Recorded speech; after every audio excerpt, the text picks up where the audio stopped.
আসসালামু আলাইকুম। কুন্ডু অ্যাগ্রো ফিশারিজের পক্ষ থেকে আপনাদেরকে আন্তরিক অভিনন্দনের শুভেচ্ছা।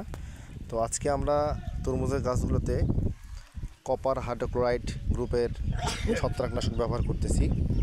আর ব্যবহার করার কারণ হচ্ছে প্রচুর পরিমাণে বৃষ্টি হচ্ছে, থেমে থেমে বৃষ্টি হচ্ছে এবং গাছের কিছু ব্লাস্ট রোগের দেখা যাচ্ছে, যেমন গাছ ফাটা।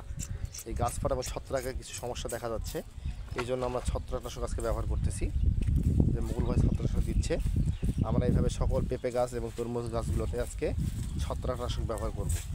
এই যে আমাদের পেঁপে গাছ, এগুলো তো ছত্রাকনাশক দিয়ে দিব। যদি বৃষ্টি হচ্ছে এখন পচামিনা বা ছত্রাকের খুব সমস্যা হবে, এতে করে গাছের গোড়া পচা, আগা পচা, পাতা কুঁকড়ে আসা, এই সমস্যাগুলো দেখা দিবে। এই সমস্যাগুলো থেকে রোধ করার জন্যই আমরা আজকে ছত্রাকনাশক ব্যবহার করতেছি। দেখেন, গোড়ায় দিবেন এবং পাতায় স্প্রে একবারে ধুয়ে দেন, ডালগুলো ধুয়ে দেন। সবচেয়ে ভালো হয় ঢোল নিলে মুকুল ভাই, তাই না? আজকে এই পর্যন্তই। পরবর্তী ভিডিওটা দেখা হবে আপনাদের সাথে। এই পর্যন্ত ভালো থাকবেন, সুস্থ থাকবেন, আমাদের জন্য দোয়া করবেন। ধন্যবাদ সকলকে।